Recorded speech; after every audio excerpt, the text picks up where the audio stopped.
Hi, it's a pleasure to have you here. Before we get started, make sure to subscribe to the channel and like this video. It was a rainy Sunday afternoon when David first brought me to meet her at her brownstone in Brookline.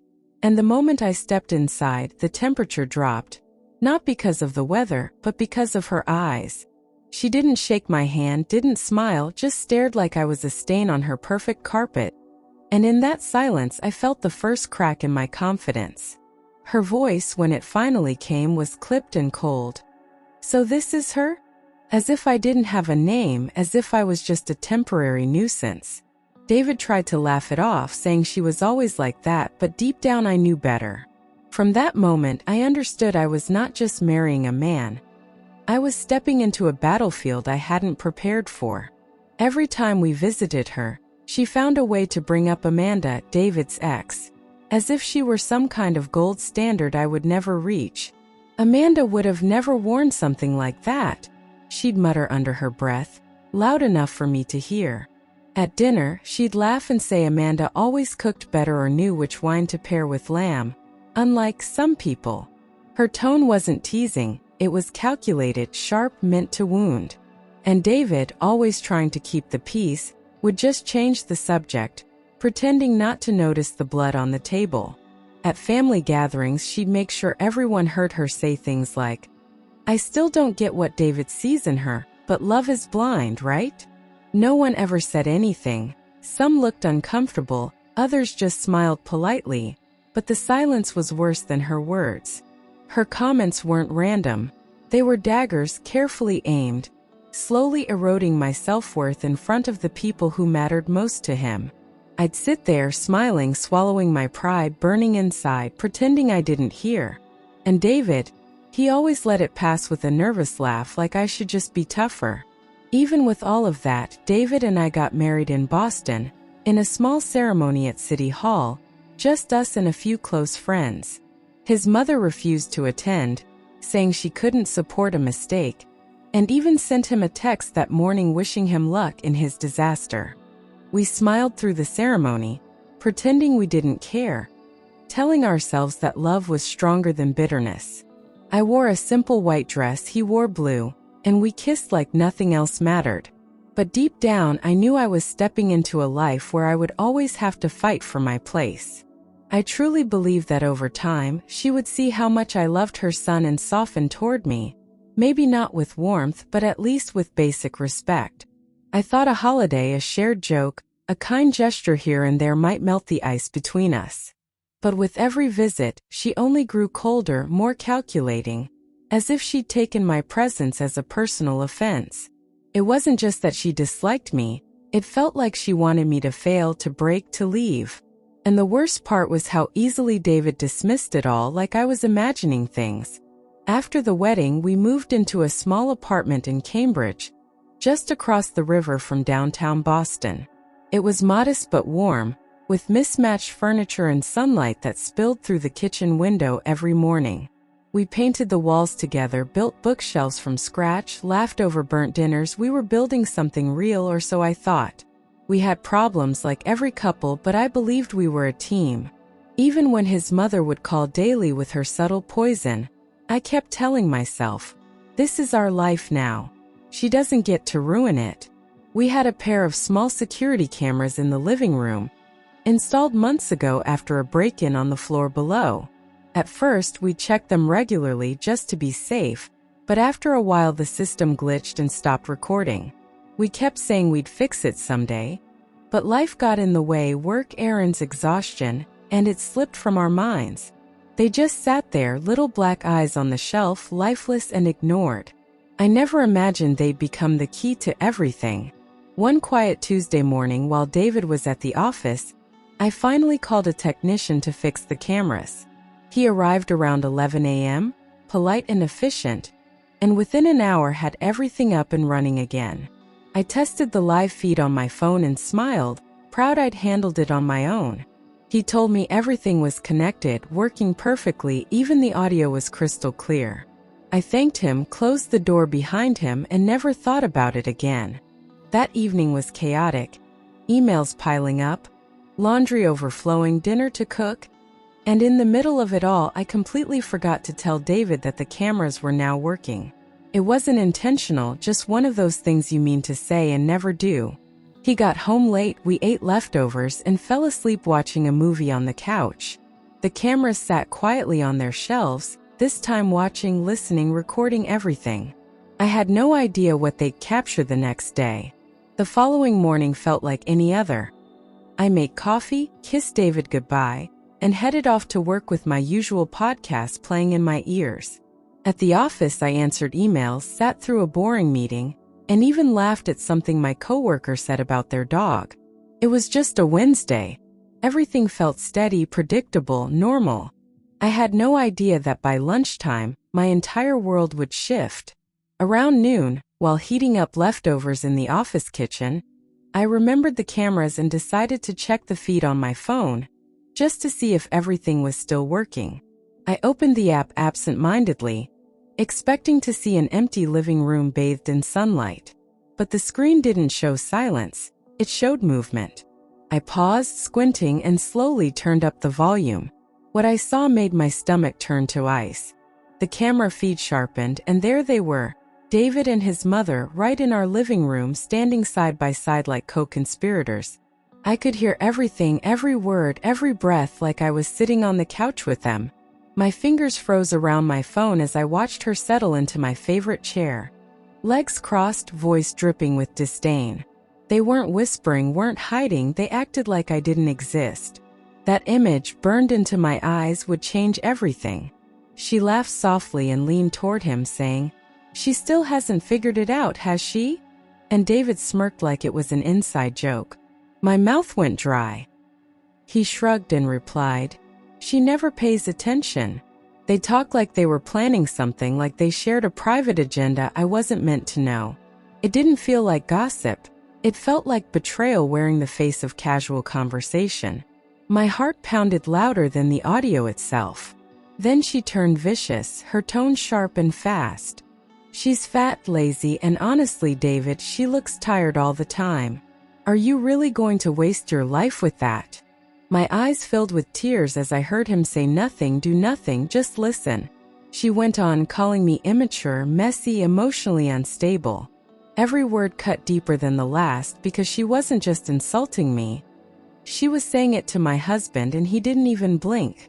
He just let her keep going. And then she said it, "Amanda." Again and again, like a drumbeat pounding in my ears. Amanda was elegant. Amanda had ambition. Amanda never clung to you the way this girl does. I could hear the nostalgia in her voice, like she was mourning the daughter-in-law she never got. David nodded slowly, like he'd been thinking the same thing. That name, that ghost from his past, suddenly felt more real than I'd ever imagined. Her voice lowered, more serious now. "You still have time to fix this. Leave her. Go back to Amanda. She still loves you." I wanted to scream, to throw my phone, to reach through the screen and stop her mouth. Instead, I sat frozen, breath shallow, gripping the phone like it was the only thing keeping me upright. David didn't argue. He didn't say a single word in my defense. That silence said more than anything he could have spoken. And then the knife. David finally spoke, not to defend me, but to confirm everything I feared. "I don't even care about her anymore," he said. "I feel trapped, like I made a mistake." My throat closed. The man I built a life with had just erased me with a sentence, as if I were a burden he regretted. I sat there in a fluorescent office, surrounded by coworkers and keyboards, while my world collapsed in a whisper. She reached into her purse, calm and confident, and handed him something small, metal. My pulse jumped when I realized what it was: keys. "In case you need privacy," she said, smiling like it was nothing. David slipped them into his pocket without hesitation. My heart screamed while my face stayed still. I knew exactly what those keys meant, and I couldn't believe the betrayal was unfolding so easily, so casually, right in my living room. As if that wasn't enough, she stood up and smoothed her skirt, saying, "Amanda's coming over tonight. I'll be out of your way." My breath caught. My mouth opened, but no sound came out. It was choreographed, rehearsed like this wasn't the first time. She'd given them her blessing, her home, her loyalty, all behind my back. I felt like a fool in my own life, watching it unravel through a phone screen. David's face lit up in a way I hadn't seen in months. "Finally," he said, running a hand through his hair, like a weight had been lifted. "I've been waiting for this." His voice was filled with relief, with longing, with something that should have been saved for me but had clearly died a long time ago. He looked like a man getting what he truly wanted. And I sat at my desk, unseen and broken, watching the man I loved rejoice in my erasure. I could barely breathe. My hands trembled so hard I almost dropped my phone. My vision blurred, not from tears, but from fury burning so deep I didn't know where to put it. My chest rose and fell rapidly as the betrayal seared into my skin, into my memory. I clenched my jaw, swallowed the scream inside me, and knew I would never be the same again. My entire body was shaking as I sat at my desk, barely able to pretend I was okay while coworkers passed behind me, chatting about weekend plans. I stared at the screen, watching David and his mother calmly dismantle everything I believed in, and I wanted to scream, to break something, to vanish. My heart pounded in my throat, my face flushed hot, and the silence around me made it all worse. I was surrounded by normalcy while inside I was unraveling. Rage boiled in my chest, but I knew this wasn't the moment to explode. With trembling hands, I hit the screen record button on my phone, capturing everything. His words, her smirks, the keys, the plan, the betrayal. I saved the clip immediately, then backed it up to the cloud and emailed it to myself with a blank subject line. My hands moved on instinct, as if my survival depended on documenting every second. I wasn't thinking about revenge, I was thinking about proof, protection, the cold clarity of truth. Because now I knew I couldn't just walk away without a plan. I left my desk quietly and locked myself in the farthest stall of the women's restroom, the only place where I could finally fall apart. I sat on the closed toilet seat, phone clutched in my lap, as sobs erupted from somewhere deep inside me. I cried until my eyes burned, until my ribs ached, until I felt like I might vanish entirely. The pain wasn't just betrayal, it was humiliation, grief, disbelief, all crashing down at once. And still I couldn't scream, couldn't break anything, couldn't tell a soul. That evening I walked into the apartment like nothing had happened. Keys jingling, coat hung up, routine intact. David was in the kitchen, pretending to cook, smiling at me like he wasn't a liar, like he hadn't handed my life to another woman just hours before. I smiled back. I played the role.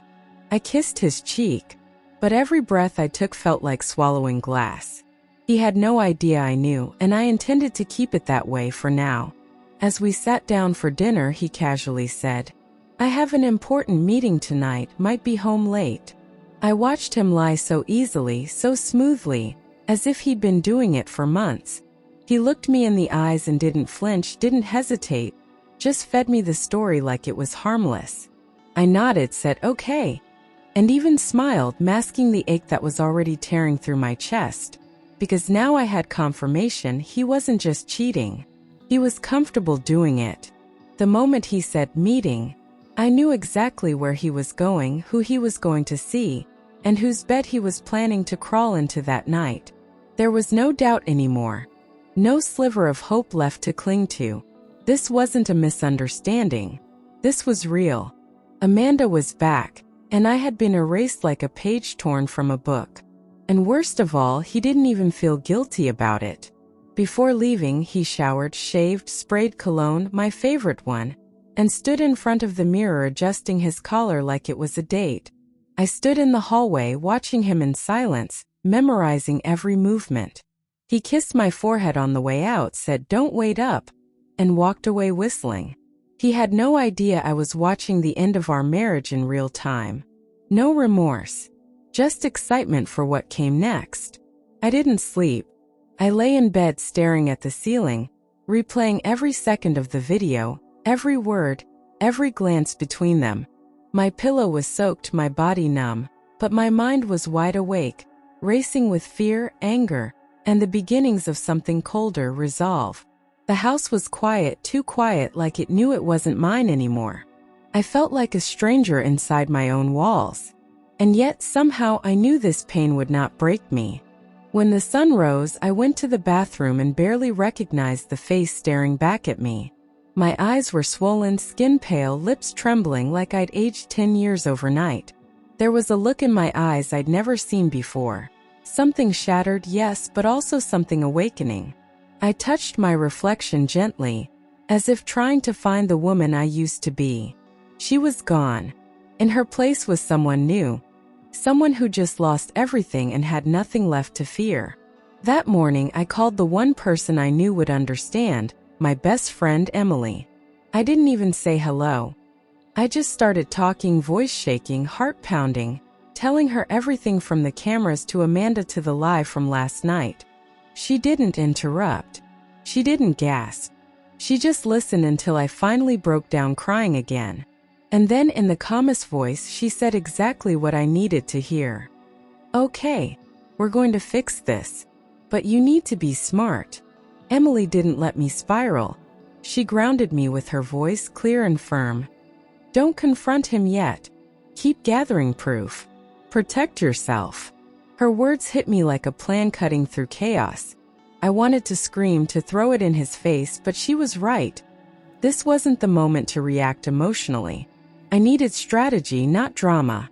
And for the first time since everything started, I felt like I had control. That night, I stayed up gathering every piece of digital evidence I could find. Downloads, screenshots, cloud backups, dates, times, conversations. I labeled folders, encrypted files, and saved everything onto a flash drive I hid in my sock drawer. I became obsessed with protecting every detail, afraid he might somehow find a way to erase the truth. This wasn't just about heartbreak anymore, it was about survival. My marriage had become a case file. For days we lived a perfect lie. David kissed me goodbye every morning, and I smiled back with dead eyes. I made dinner. We watched Netflix. We laughed at all the right moments like actors reading a script. But beneath the surface, I was watching, recording, storing every clue like bullets in a loaded gun. He didn't suspect a thing, and that made me feel powerful. Even his mother joined the show, calling me sweetly in the afternoons to check in or see how I was doing. Her tone was dripping with fake warmth, like honey covering venom. She asked if I needed anything, if I was feeling secure in the marriage, her voice laced with smugness. I wanted to scream at her to expose what I knew, but I played along. Let her think I was still clueless. Let her keep talking. But every word she said echoed in my mind with the voice I'd heard on the camera. That same voice calling me fat, stupid, and unworthy. I started to question everything. Was she always like this and I just ignored it? Had David always agreed with her behind my back? The doubt was constant, circling me like vultures. I felt like I was losing myself piece by piece. Her voice lived in my head, and I hated that she had that power. A week passed, and then one night David came home and casually said, "I have another late-night meeting tomorrow." The words didn't sting this time. They confirmed my timeline. I smiled, nodded, and asked what he wanted for dinner. But inside something clicked. This wasn't just another betrayal. It was my signal. Tomorrow I'd get what I needed. Tomorrow I'd be ready. The next night, I watched the live feed on my phone in silence as David arrived at his mother's house just after 7. 30 minutes later, Amanda walked in, smiling, confident, like she belonged. They didn't touch, not right away, but their energy said everything. My jaw clenched, my stomach twisted, but I kept watching. I needed this. I needed to see it, even if it destroyed me. I cried quietly, curled up on the edge of our bed, gripping the phone like it held my life. But through the pain, something else began to form: clarity. I wasn't crazy. I wasn't imagining things. Everything I felt was real, and now I had proof. No more pretending. I wasn't going to be the broken one in this story.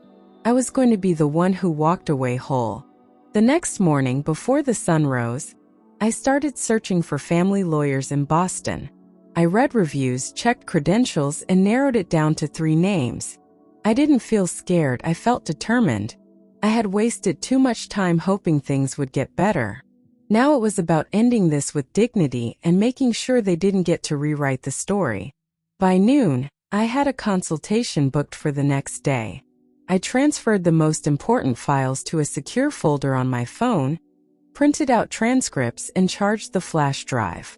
I rehearsed what I'd say to the lawyer, afraid I might break down in the middle of it.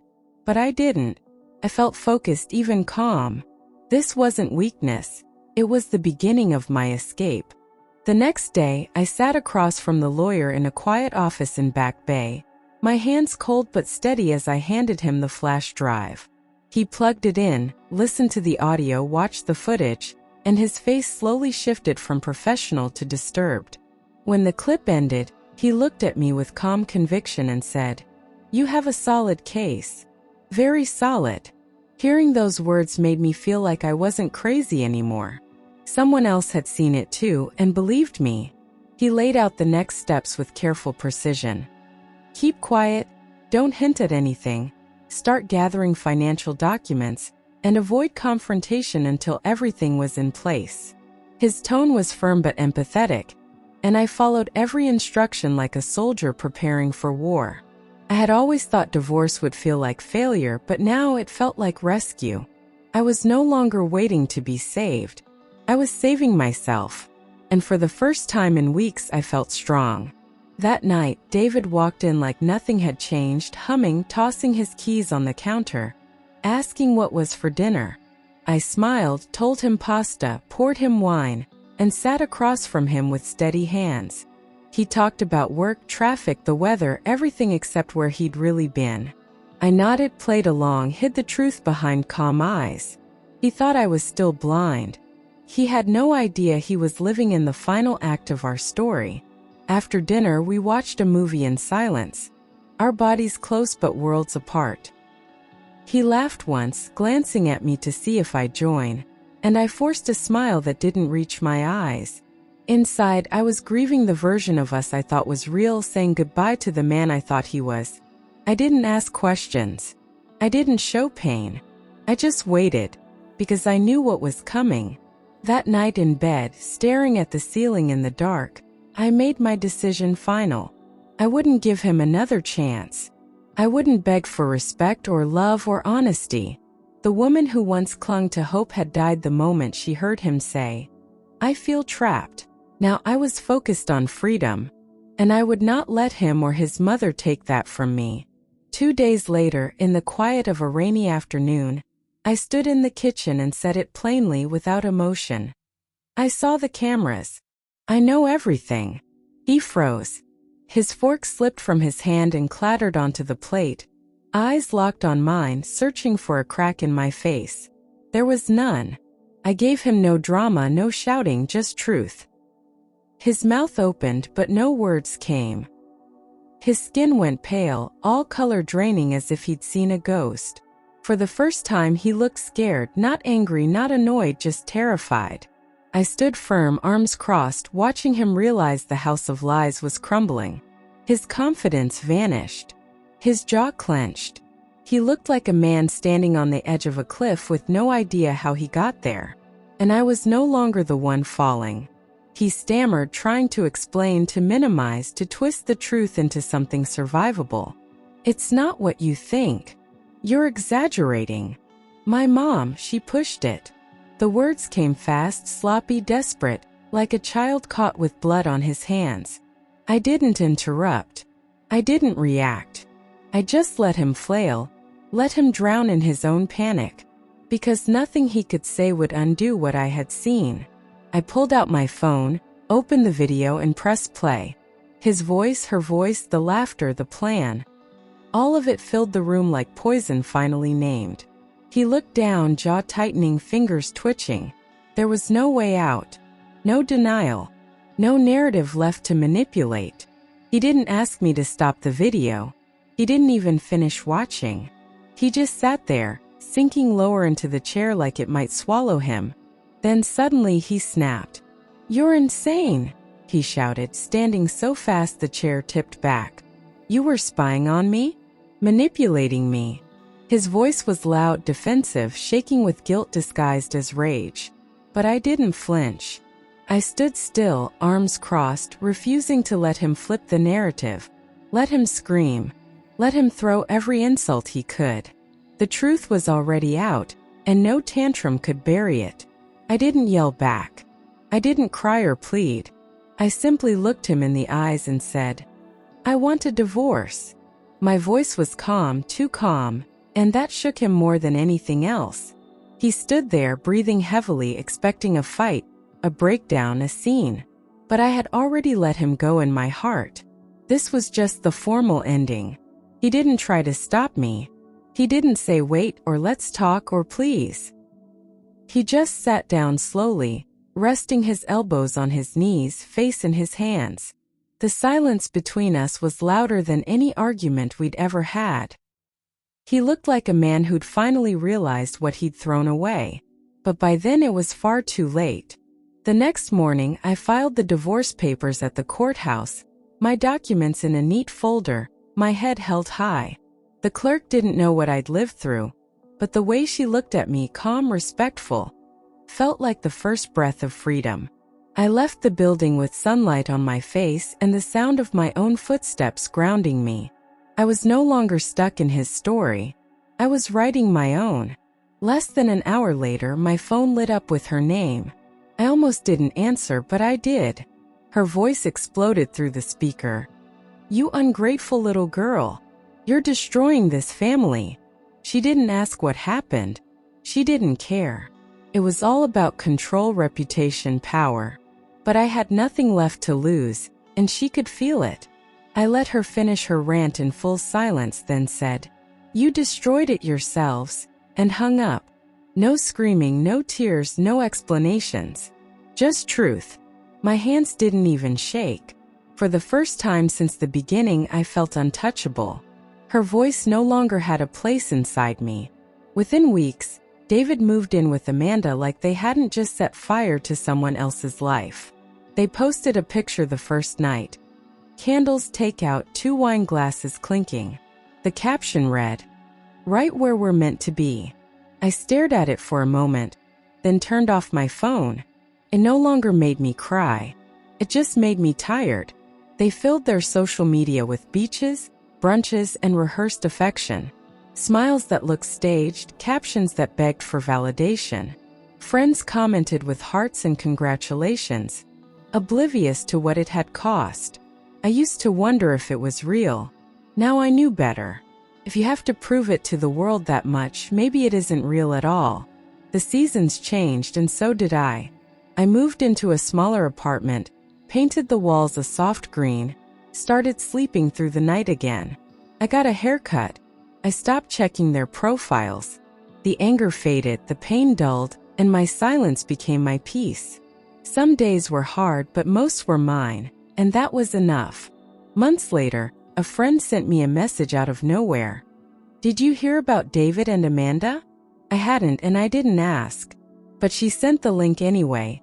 Amanda had deleted every photo, and her new post was of her and another man. No explanations. No drama.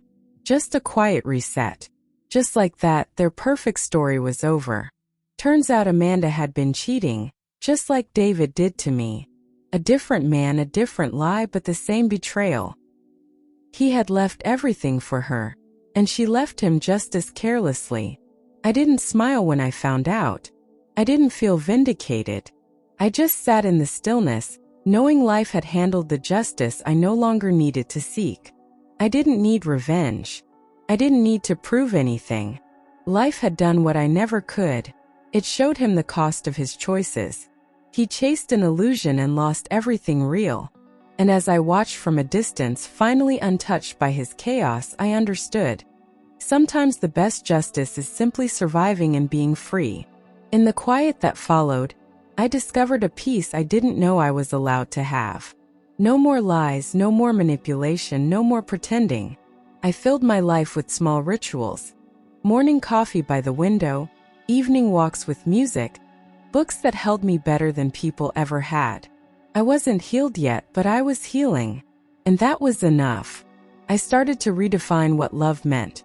Not grand gestures or picture-perfect moments, but safety, respect, truth. I stopped seeking it in others and began building it inside myself. I didn't need someone to save me.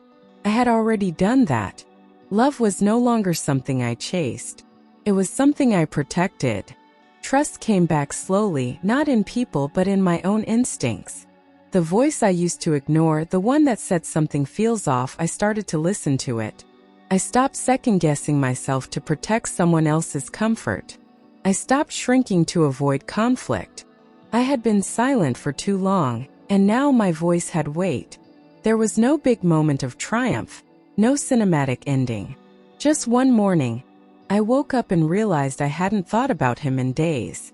His name no longer stung. His betrayal no longer defined me.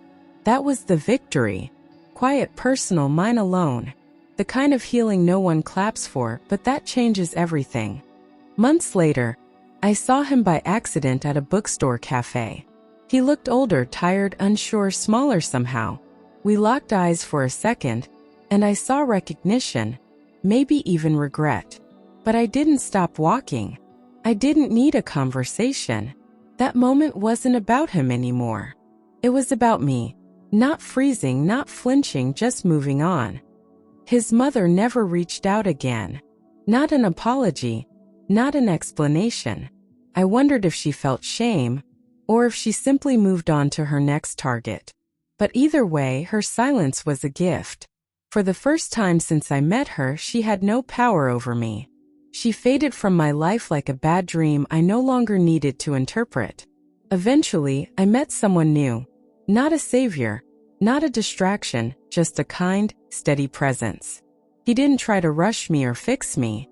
He listened. He asked real questions. He respected silence. It wasn't perfect, but it was honest. And I knew this time, I would never lose myself inside someone else again. One evening, I told him everything.